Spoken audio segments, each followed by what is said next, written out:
A lot of smoke coming out of Cincinnati. You seen this? I have seen it not denied. Tyler Eifert, who is a former Bengals tight end, said on X, that Justin Jefferson could be traded to the Bengals. Eifert posted, along with the current Super Bowl champion odds for the 2024 season, that sources telling me Jefferson to Cincy is in motion.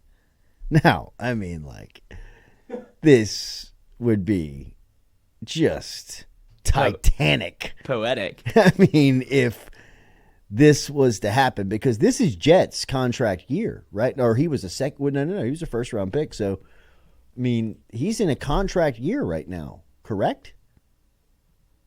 Yes, I believe he's in a contract year because he didn't sign his extension. They offered him, I believe, $30 million a year before the season. He said, "I'm good. I'm gonna play it out, bet on myself." Smart. And now they have 1 year to trade. You can either keep him for 1 year, and if he didn't want to sign the first time, you have to kind of look at the writing on the wall and say, well, let's get something for him instead of losing him for nothing.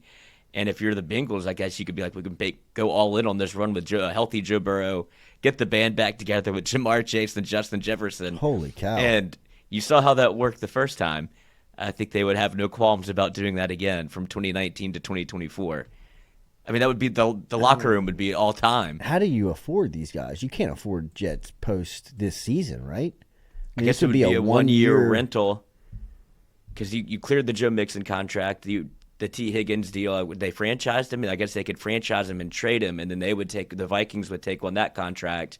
So you would clear the books and then have some room for some sort of deal for Jets because would be one of the highest paid players in the league. I mean, trade value for Justin Jefferson at this point from the Cincinnati Bengals is Jamar Chase, and that's it. Like, the conversation is starting behind. I mean, like, who else on that team outside of Joe Burrow and Jamar Chase is going to move the meter for me to give up Justin Jefferson in a trade? Unless you're giving me picks. I mean, for the next 3 years, you're giving me your first rounders? But then would you want those first rounders if they have Jamar Chase and Justin Jefferson? They're not going to be at the front of the draft. I mean, and if you're Minnesota, you give this guy up, you better get the farm for him. I mean, you can't, Pau Gasol this guy to the Lakers. Yeah, but that's what it would almost have to be because Justin Jefferson has all the power in this trade. If he's like, I'm not re-signing here, so you might as well get and something I think they for know me. That. Right. Yeah, I think they know that. And they have a young wide receiver in Jordan Addison too, who right, and that's where they were trying to build around Justin Jefferson. They added Addison as another piece, and I guess once you lose Kirk Cousins, it's kind of, if I'm Jefferson, I'm looking around the room going, no, we don't have a lot of plans to win here right now. So I'm not a Minnesota lifer. Yeah. But I'd love to be a Cincy lifer. That'd be amazing, right? I mean, but as of so this coming from Dan Rossini, the Vikings came close to extending wide receiver Justin Jefferson last offseason. The Vikings GM aggressively rejected the idea of trading the star. Kirk Cousins' departure hasn't changed things. They have no plans to trade Jefferson. That was on March 13th, so it was yesterday at 9 in the morning. But you can say that all you want until you got to get something for him. If he doesn't want to come back, you have to really do some make goods here to sell him on what the Vikings are and how much money you can give him, I guess. Otherwise, you're just a middling AFC, North, South? NFC North. NFC North. Is it the NFC North? Yeah, I think so. NFC North player. That's right. That would be amazing. I still believe all assets and resources need to go towards protecting Joe Burrow. For as awesome as Justin Jefferson and Jamar Chase and Joe Burrow sound playing together once again, I mean, like, if it happens, I'm all in.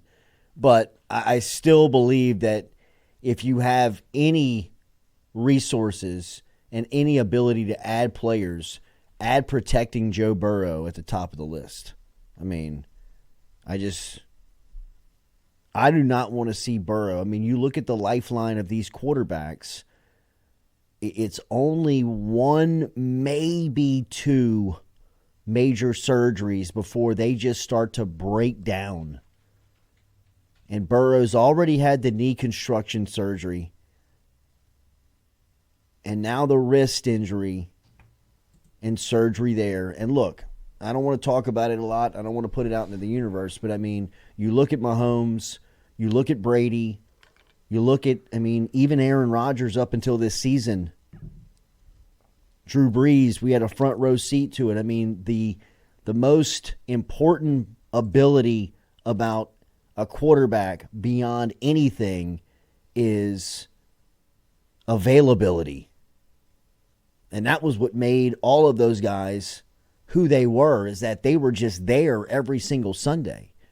And when Burrow shows up on Sunday and he can play, he's a total difference maker. But if you don't protect him and you keep getting him just, I mean, mangled in the pocket, even Cam Newton broke down. I mean, like, Cam Newton will always be the standard to me of the football player that seemed indestructible. I mean, if you ever saw Cam Newton up close, you were like, oh my God.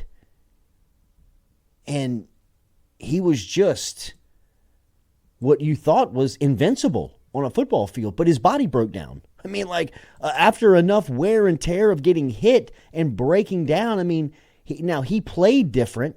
He played much more outside of the pocket, but it's still the theory of nobody can take on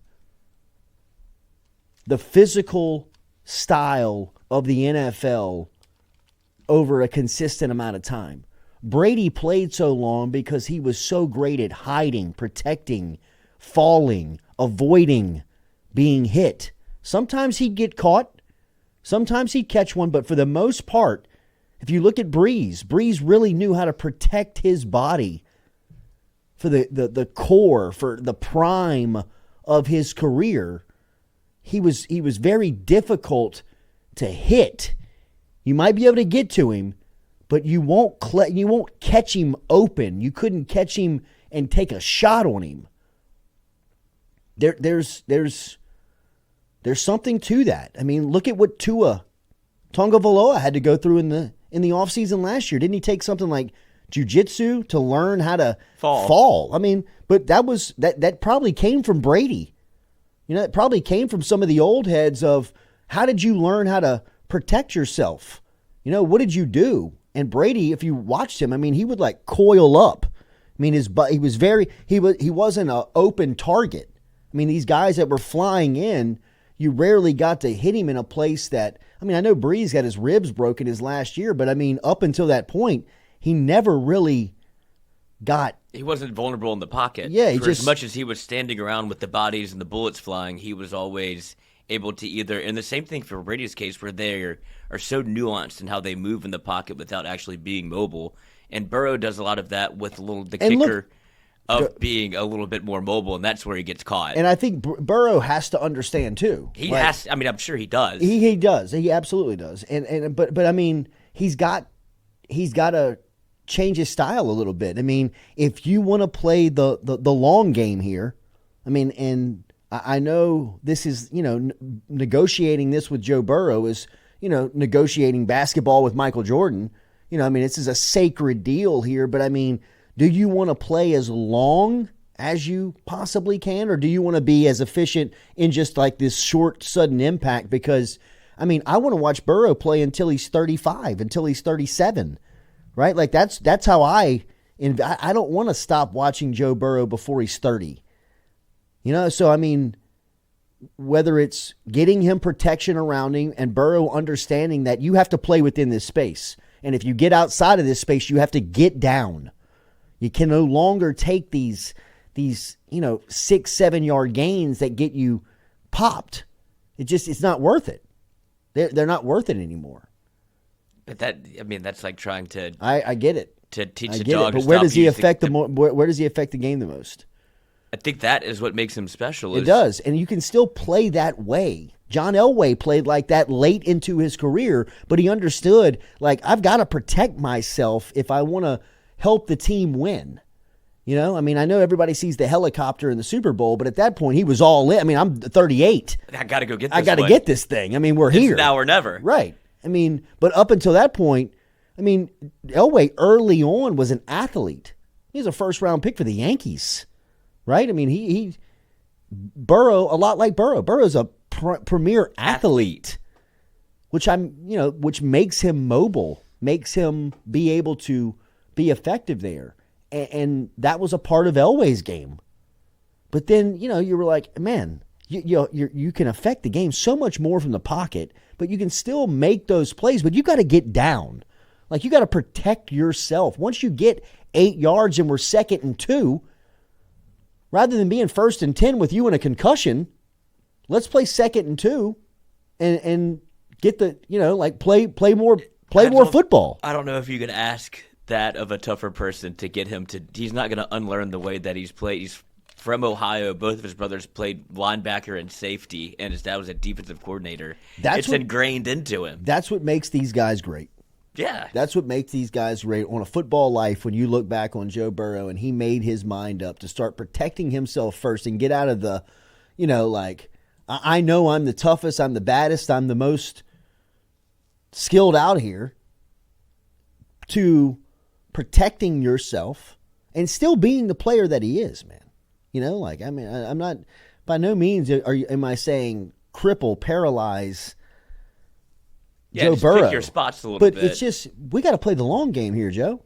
I mean, you're a revolutionary, you're a generational quarterback. You never come along. Cincinnati's been in business now for 60 years. I mean, they've never had anybody like him. I mean, he brought him to the Super Bowl in his first contract. I mean, it's just like, I don't know. I mean, to me, he's in the same sphere as, if I'm talking projectability, as I would look at Tom Brady, as I would look at Patrick Mahomes, as I would look at a multi-Super Bowl winning quarterback that can change the total direction of a franchise. I mean, like, take the Patriots the Patriots before Brady were the same. I mean, they were a rundown franchise with no hope that, was kind of seeing that they were kind of, but they hadn't won anything.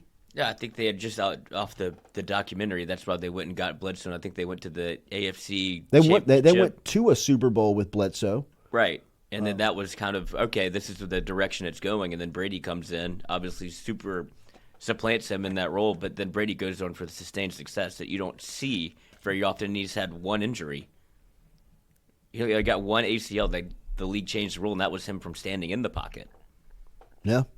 And that's where I think Burrow does get a lot of these injuries have all come within the confines of the pocket. Like, I know that you could see him running around and he takes shots, but it's all happened with, like, the bodies going down around him. Like, Chase Young caught him, and then, like, he gets his hand hit, and that's how.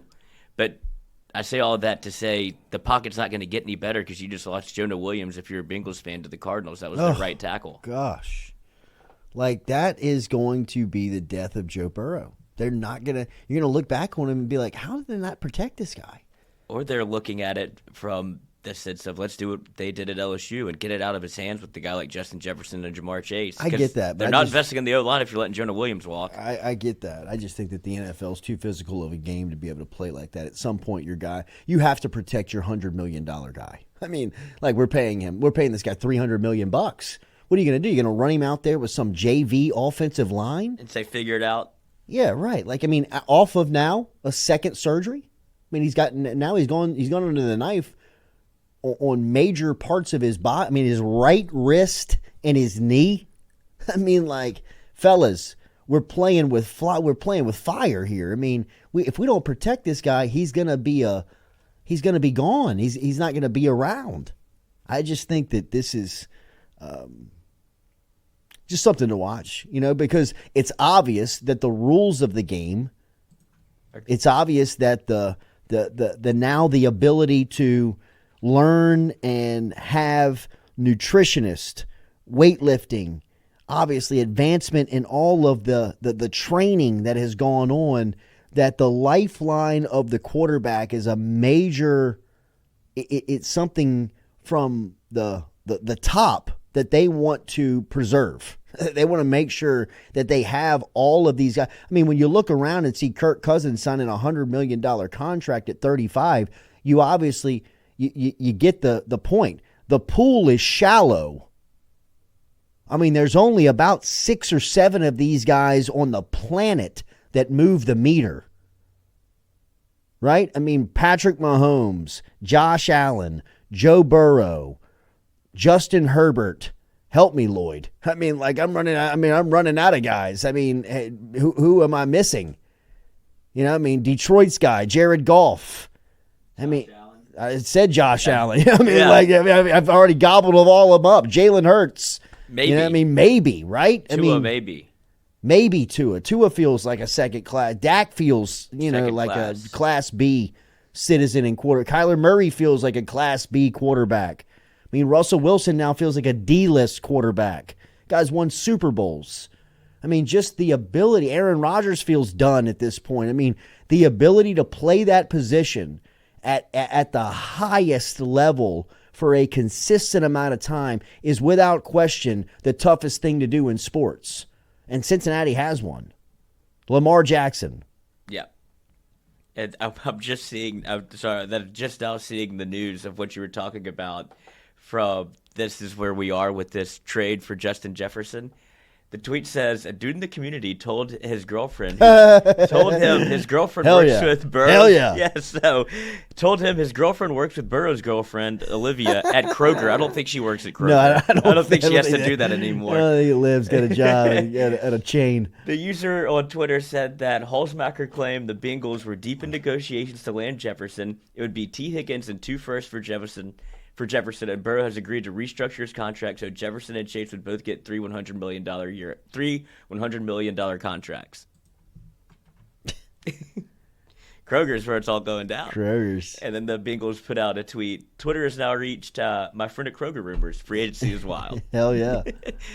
But that makes sense. That's what if Joe wants to restructure, but he's already restructured his knee and his wrist. Might as well do a contract. It would be something, man. I mean, if you put that band back together for what they did in college, I mean, it would be It's a wet dream. Unbelievable, man. If you thought you had fans in Louisiana before, right? Oh, man. Then you go Jefferson and get the 2019 band back together, and then you look at where the Saints are. It'd be easier. It'd be even easier to jump ship now and be like, well, you guys don't understand what they did for us. Right. I mean, yeah. I mean, turn on the film. It's actually our team.